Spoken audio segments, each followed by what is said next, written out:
Hi friends, എല്ലാവർക്കും നമ്മുടെ പുതിയൊരു വീഡിയോയിലോട്ട് സ്വാഗതം. ഇന്നത്തെ നമ്മുടെ റെസിപ്പി എന്ന് പറയുന്നത് നല്ല സൂപ്പർ ടേസ്റ്റി ആയിട്ടുള്ള ഒരു 4 മണി പലഹാരത്തിൻ്റെ റെസിപ്പിയാണ് കേട്ടോ.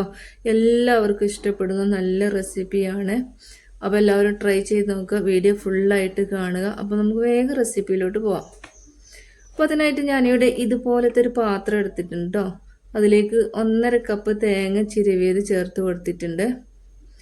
1.5 കപ്പ് ശർക്കര പൊടിച്ചതും കൂടെ ചേർത്ത് കൊടുത്തു. അടുത്തായിട്ട് നമ്മൾ ചേർത്ത് കൊടുത്തിട്ടുള്ള അരി വറുത്തതാണ്, പച്ചരി അല്ല കേട്ടോ. നമ്മൾ ചോറ് വെക്കാൻ ഉപയോഗിക്കുന്ന അരിയാണ് വറുത്തിട്ടുള്ളത്. അതും കൂടെ ചേർത്ത് കൊടുത്തിട്ടുണ്ട്. ഇനി നമ്മൾ ചേർത്ത് കൊടുക്കാൻ പോകുന്ന ഇൻഗ്രീഡിയൻസ് എന്ന് പറയുന്നത് ഈ സ്പെഷ്യൽ ഇൻഗ്രീഡിയൻസ് ആണ്. ഗ്രാവി പ്രോ എന്ന് പറയുന്ന ഈ ധാന്യപ്പൊടിയാണ് കേട്ടോ ചേർത്ത് കൊടുത്തിട്ടുള്ളത്.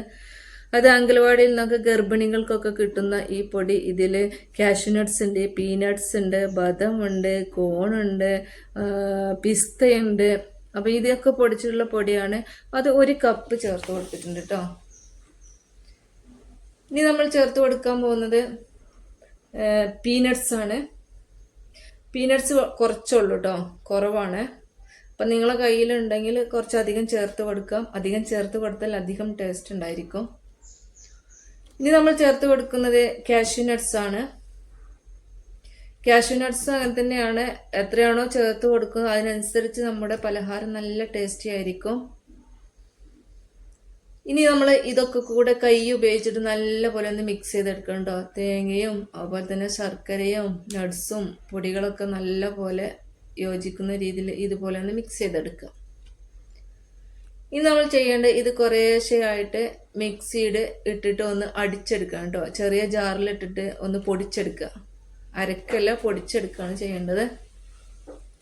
പൊടിക്കുന്ന സമയത്ത് നല്ലപോലെ പൊടിച്ചെടുക്കുക, ഇല്ലെങ്കിൽ ചെറുതായിട്ട് കടിക്കാൻ കിട്ടുന്ന രൂപത്തിൽ അങ്ങനെയും പൊടിച്ചെടുക്കുക കേട്ടോ. പിന്നെ ഉരലുണ്ടെങ്കിൽ ഉരലിട്ട് ഇടിച്ചെടുക്കുന്നതാണ് നല്ല ടേസ്റ്റ്. ആദ്യം അങ്ങനെയാണ് എല്ലാവരും ചെയ്തിരുന്നത്. ഇപ്പം ഞാനും മിക്സിയിലിട്ട് പൊടിച്ചെടുക്കുകയാണ് ചെയ്തിട്ടുള്ളത്. ചെറിയ ജാറിലിട്ട് പൊടിക്കുകയാണ് ചെയ്തിട്ടുള്ളത്. ഇതുപോലെയാണ് കേട്ടോ ഞാൻ പൊടിച്ചെടുത്തിട്ടുള്ളത്. അല്പം കടിക്കാനുള്ള രൂപത്തിൽ നല്ലൊരു ഫൈൻ പേസ്റ്റ് ആയിട്ട് പൊടിച്ചെടുത്തിട്ടില്ല. ഇതുപോലെയാണ് കേട്ടോ പൊടിച്ചെടുത്തിട്ടുള്ളത്. ഇനി നമുക്ക് ഇതുപോലെ അത് ഉരുട്ടിയെടുക്കണം. ബോൾസ് ആക്കിയിട്ട് ഉരുട്ടിയെടുക്കാം. അപ്പം ഇതിൽ ചെറിയ ബോൾസ് ആക്കിയിട്ട് ഉരുട്ടിയെടുക്കാം കേട്ടോ. ഞാൻ ഈ ഒരു രൂപത്തിലാണ് ഫുള്ളായിട്ട് ഉരുട്ടിയെടുത്തിട്ടുണ്ട്. അപ്പോൾ തേങ്ങയും ശർക്കരയൊക്കെ ചേർന്ന സമയത്ത് അതിൻ്റെ ഒരു നനവ് തന്നെ ഉണ്ട് കേട്ടോ. അപ്പോൾ വെള്ളമൊന്നും ചേർത്ത് കൊടുക്കേണ്ട ആവശ്യമില്ല. തേങ്ങാപ്പാലിൻ്റെ ശർക്കരയുടെയൊക്കെ നനവിൽ ഇതുപോലെ ഫുള്ളായിട്ട് ഉരുട്ടിയെടുത്തിട്ടുണ്ട്, കണ്ടില്ല? അപ്പോൾ നല്ല ടേസ്റ്റി ആയിട്ടുള്ള പലഹാരമാണ്. വീഡിയോ ഇഷ്ടപ്പെട്ട് കഴിഞ്ഞാൽ ചാനൽ സബ്സ്ക്രൈബ് ചെയ്ത് സപ്പോർട്ട് ചെയ്യാൻ മറക്കരുത്. അടുത്ത നല്ലൊരു വീഡിയോയുമായി നമുക്ക് വീണ്ടും കാണാം.